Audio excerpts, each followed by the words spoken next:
की हो गई तेन जो तसली ना हुई तो करा के जावांगा की हो गया गल तो सुन ले एक डोज नाल आराम ना आया तो दूसरी भी दे देंगे आपको मौका मिलेगा आप जब तकरीर में जवाब होगा सुनते ले यार चीख चाड़ने से जवाब नहीं होगा सुनते ले तू वो मुखलिस नहीं है आपके साथ मैंने इन आंखों से देखा है उसे मियां नवाज शरीफ के तलवे चाटते हुए कि इमरान खान को रिहा करो उसका इलाज करवाओ। पहले तो ये बात मैं क्लियर करता चलूँ कि उसका इलाज ही हो रहा है जो वो डिज़र्व करता था वही तो हो रहा है। अगर मिल गई है ना तो हौसले नाल खाओ ठंडे दुध नूं फूका नहीं मारी दियां वही एक नक दा कोका ते चौकां च राहां ठुमके। बिस्मिल्लाहिर्रहमानिर्रहीम। सबसे पहले तो मैं अल्लाह ताला की ज़ात का बेहद शुक्रगुज़ार हूँ कि जिसने हमें इतनी इज़्ज़त से नवाजा इतनी कामयाबी से नवाजा। पाकिस्तान पूरी दुनिया में अमन का सफ़ीर बन के उभरा और जनाब डिप्टी स्पीकर पाकिस्तान ने हमेशा अमन का पैगाम दिया भाईचारे का पैगाम दिया जिसका फल अल्लाह ताला ने हमें इस कामयाबी की सूरत में अता किया। मैं अल्लाह ताला से दुआ गो हूँ कि अल्लाह ताला हमेशा पाकिस्तान को ऐसी तरक्कियों से ऐसी इज़्ज़तों से नवाजें। जनाब स्पीकर इस पर मैं अपने कायदीन मियाँ मोहम्मद नवाज शरीफ साहब मियाँ मोहम्मद शहबाज शरीफ साहब और इस हाउस के तमाम अपने कोलीग्स को फील्ड मार्शल जनाब सैयद आसम मुनीर साहब को और पूरी पाकिस्तानी कौम को दिल की अथाह गहराइयों से मुबारकबाद पेश करता हूँ। और जहाँ जहाँ भी मेरे पाकिस्तानी भाई मेरे मुसलमान भाई आबाद हैं उन सबको मेरी तरफ से बहुत बहुत दिली मुबारकबाद। और जनाब स्पीकर मेरे पीरो मुर्शद सूफ़ी बरकत अली लुधियानवी साहब रहमतुल्लाह अलैह ने बड़ी देर पहले ये पेशीन गोई की थी कि अल्लाह ताला के फजलो करम से एक दिन आएगा कि पूरी दुनिया पाकिस्तान की हाँ में हाँ और ना में ना मिलाएगी। तो मैं ये समझता हूँ कि अल्लाह ताला के फजलो करम से उस सफ़र का हमने आगाज़ कर दिया है और इंशाअल्लाह बहुत जल्द हम उस मंजिल को भी हासिल करेंगे अल्लाह ताला के फजलो करम से। जनाब स्पीकर इन मुश्किल हालात में जंग की वजह से पूरी दुनिया में बड़े मुश्किल हालात थे और मैं अपनी गवर्नमेंट को मुबारकबाद पेश करता हूं जनाब मियां मोहम्मद शहबाज शरीफ साहब को वज़ीर ख़जाना साहब को उनकी पूरी टीम को कि उन्होंने इस मुश्किल हालात में अपनी कौम को इन हालात को मद्देनज़र रखते हुए पूरी कोशिश की कि अपनी कौम पे बोझ ना डाला जाए और उन्हें हर मुमकिन रिलीफ दिया जाए। जनाब स्पीकर जैसे कि सुपर टैक्स को ख़त्म करके बिजनेसमैन को रिलीफ दिया गया बड़ी अच्छी बात है देना चाहिए उसका भी इस पाकिस्तान की तरक्की में पाकिस्तान की मईशत में बड़ा अहम रोल है। जनाब स्पीकर इसी तरह प्रॉपर्टी टैक्स में भी रिलीफ देकर उनको भी रिलीफ दिया गया बिजनेसमैन को भी रिलीफ दिया गया। लेकिन जनाब स्पीकर माजरत के साथ इधर काफ़ी सारे बल्कि काफ़ी नहीं मैं समझता हूँ कि 99% मेरे कोलीग्स ने वो बेशक इस साइड पे बैठे थे या उस साइड पे बैठे थे ये बड़ी खुशकिस्मती की बात है कि सब ने किसान की बात की ज़रायत की बात की।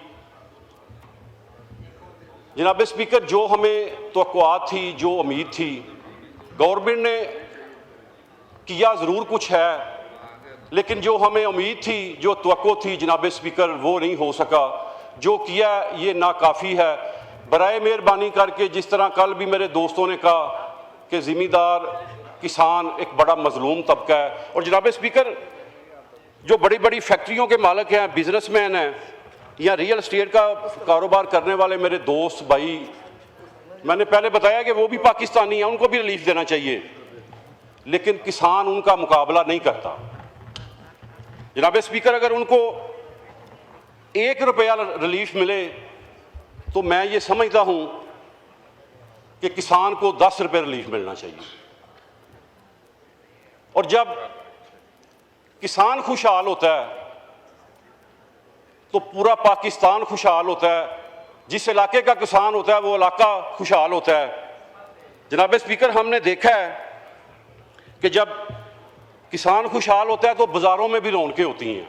जिस तरह अभी मेरा भाई रियाजुल हक जज कह रहा था कि जब किसान परेशान होता है तो बाज़ारों में, मार्केटों में हू का आलम होता है।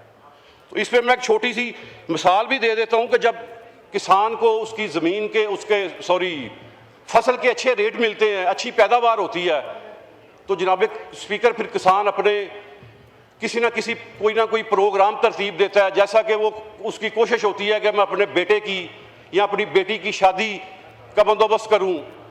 तो जनाब स्पीकर, जब वो ये प्रोग्राम बनाता है तो उसके साथ फिर बड़े सारे लोगों का रोज़गार भी चलता है। जैसे वो शादी का प्रोग्राम बनाता है तो उसकी ख्वाहिश होती है कि मैं अपने घर में 1-2 कमरा नया बना लूं। जब वो कमरा बनाता है तो उससे मिस्त्री का भी कारोबार चलता है, मजदूर का भी चलता है। उसके साथ जनाब स्पीकर, जिससे वो ईंटें लेता है उसका कारोबार भी चलता है। जब वो बाज़ार में ख़रीदारी करने के लिए जाता है तो जनाब स्पीकर, वो बाज़ार में कपड़े वाले का, ज्वेलर का, जूते वाले का, हर किसी का कारोबार चलता है। तो इसलिए मेरी हुकूमत वक़्त से जनाब मियाँ मोहम्मद शहबाज शरीफ साहब से ये पुरज़ोर अपील है कि सारे हाउस के 97%, 98% मेरे कोलीग्स ने इसी बात पे जोर दिया है कि ज़राइत के लिए बेहतर से बेहतर पैकेज दिया जाए। तो मैं उनसे ये गुजारिश करता हूँ, एक तो सर ये कि जो उन्होंने 407 अरब का रिलीफ पैकेज दिया है टैक्स की मद में, वो क्योंकि नगद कैश की सूरत में नहीं है, वो इनडायरेक्ट टैक्स की सूरत में किसान भाइयों को मिलेगा। तो उसके लिए तरीकाकार ऐसा वज़ा किया जाए जो साफ और शफाफ हो और आसान हो, ताकि उसका फ़ायदा किसान तक पहुंच सके।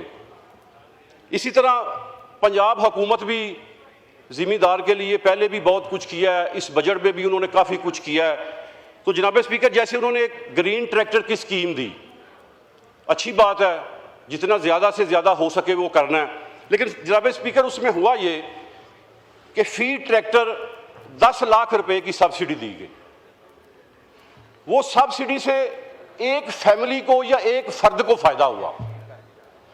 बेहतर होता अगर वो ज्यादा पैसे थे तो कोई नहीं, वो 10 लाख की सब्सिडी ट्रैक्टर में चली जाए, लेकिन उसके साथ साथ जनाब अगर वो 10 लाख रुपया आप उसे खाद में सब्सिडी दे दें 3000 रुपया या 4000 रुपया पर बैग के हिसाब से, तो जनाब स्पीकर वो उससे हो सकता है एक पूरा गांव मुस्तफीद हो जाता।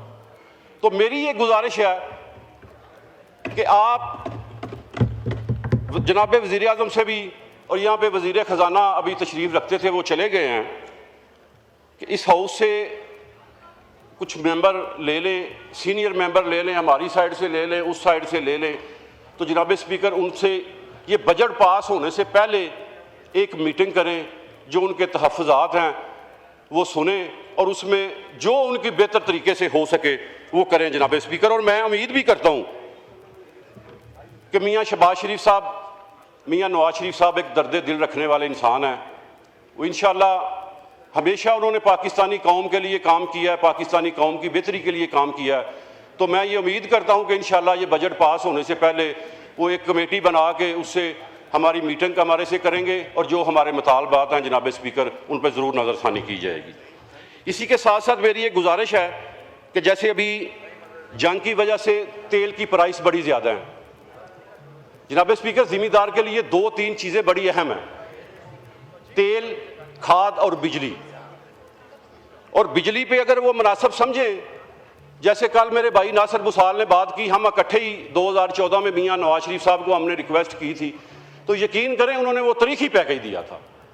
अगर मियाँ शहबाज शरीफ साहब को मेहरबानी करें, अगर बिजली पे कोई राहत दे सकते हैं ज़िम्मेदार को, या फिर सोलर आसान किस्तों पे दे दें।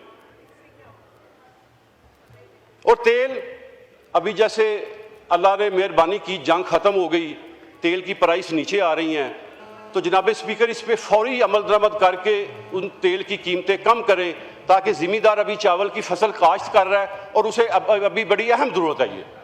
तो मेरी ये उनसे गुजारिश है कि जितना ज़्यादा हो सके और जितनी जल्दी हो सके इस पर रिलीफ दें, ताकि ज़िम्मेदार अपनी फसल काश्त करने से पहले उसे इस चीज़ का फ़ायदा पहुँच सके। जनाब स्पीकर, अब थोड़ी सी सियासत पे बात कर लेते हैं। करिए सब।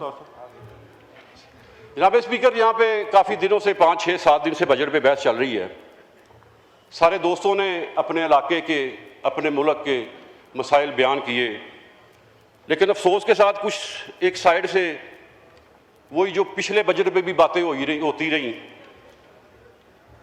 कि इमरान खान को रिहा करो, उसका इलाज करवाओ। पहले तो ये बात मैं क्लियर करता चलूँ कि उसका इलाज ही हो रहा है, जो वो डिज़र्व करता था वही तो हो रहा है, और आपने कैसा इलाज करवाना है।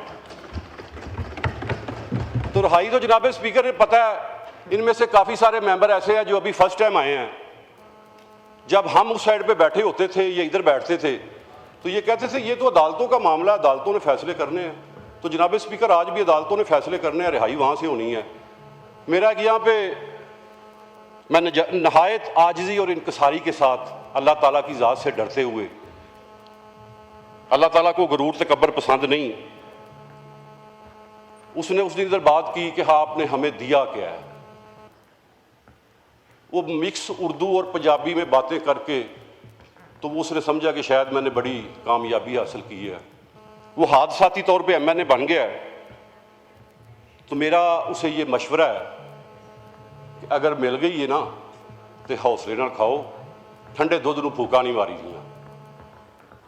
गुजरांवाला हो, पंजाब हो, पूरा पाकिस्तान हो, उन्होंने कहा आपने दिया क्या है। जो इसको दिया अल्लाह ताला के फजलो करम से, वो हमारी लीडरशिप ने दिया है।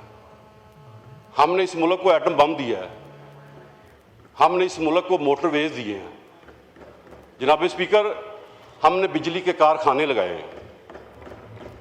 आपने इस मुल्क को क्या दिया है? वो एक नक दा कोका तो चौका चराहा ही ठुमके। इससे अलावा अगर कोई कारकर्दगी है आपकी तो वो बता दें। मैं कल सोशल मीडिया पे देख रहा था, पंजाब असम्बली का इजलास ख़त्म हुआ, वहाँ से इनकी खातून मेंबर बाहर निकली तो सहाफ़ी ने उससे सवाल किया कि जी मुस्लिम लीग नून वाले तो ये कहते हैं जब भी तकरीर असम्बली में करते हैं या बाहर करते हैं कि हमने फ़लाँ मनसूबा लेके आए, हम फ़लाँ मनसूबा लेके आए, तो आप बताएं आप कौन सा मनसूबा लेके आए। तो उसने उसे कहा कि मुझे पता है आप मुस्लिम लीग नून के हमायती हो। आप इस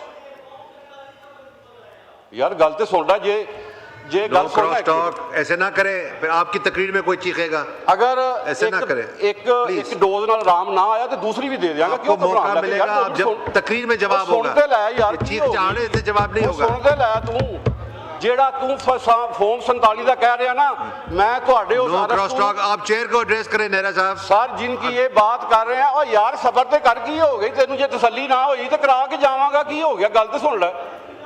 और यार मैं बिलाल आजाद नूं अल्लाह दे फजलो करम नाल ओदी मेहरबानी नाल मैं 3 दफा आजाद हरा के हूं अल्लाह ताला के फजलो करम से, और अपने हल्के के बुजुर्गों, दोस्तों, माओ बहनों के वोट से। आप किस बिलाल आजाद की बात कर रहे हो? मैं उस पर रोशनी डालता हूं मेरे भाई। मैंने बताया अगर तसल्ली ना हुई तो करवा के जाऊंगा। सब्र कर लो, सब्र कर लो।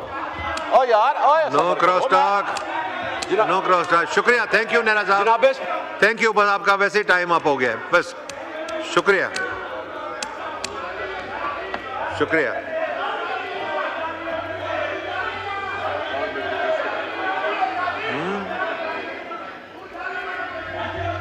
जी नेहरा साहब का माइक खोले, वाइंड अप करें सर, वाइंड अप करें प्लीज। सर मैं बताता हूं नो कि जिस ये आप अपना तकरीर में जवाब दें, इस तरह ना करें, पैकर की ये अपनी बात कर रहे हैं ना, जिसका वो मेरा भाई आपका स्पीकर बोलेगा।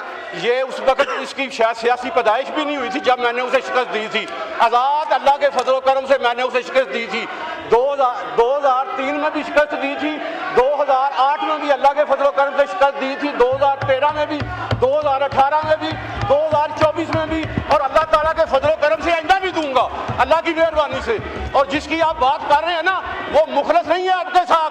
मैंने इन आंखों से देखा है उसे मियां नवाज शरीफ के तलवे चाटते हुए, मैंने उसे 180H मॉडल टाउन पे देखा है सारा दिन रिक्वेस्ट करते हुए। जिस दिन उसे टाइम मिलेगा भाग जाएगा। उसके आप पास तकरीर में जवाब देंगे और चीख चाड़ा ना मुस्लिम करें। लीग नून का मैं वर्कर हूँ, पीपल्स पार्टी का मेरे हल्के में अपना वर्कर है, जिस दिन उसे सेकंड ऑप्शन मिली छोड़ जाएगा आपको। ये बात मैं क्लियर कर रहा हूँ। वाइंड अप करें नेहरा साहब, अगर wind तसल्ली up से करें। सुनोगे तो मैं बता दूंगा आपको सारा कुछ। आप मेरी बात सुनो, जो मैंने बताया है, मैं आपके रस्तों को 4 दफा शिकस्त दे के आया हूं अल्लाह की मेहरबानी से, और इंशाल्लाह अल्लाह ने अगर चाहे तो आइंदा भी दूंगा। और कुछ चाहिए तो बताओ। इसकी मैं बात कर रहा हूँ। सुबह इलेक्शन करा, सुबह करवा ले, मैं रिजाइन देता हूँ, देखो आ जाए तो मैदान में। इसकी बात कर रहे हो आप? शुक्रिया, मैंने देखा नहीं। अब शुक्रिया, बस ठीक हो गया नेहरा साहब, हो गया। No cross talk, order in the house, order in the house.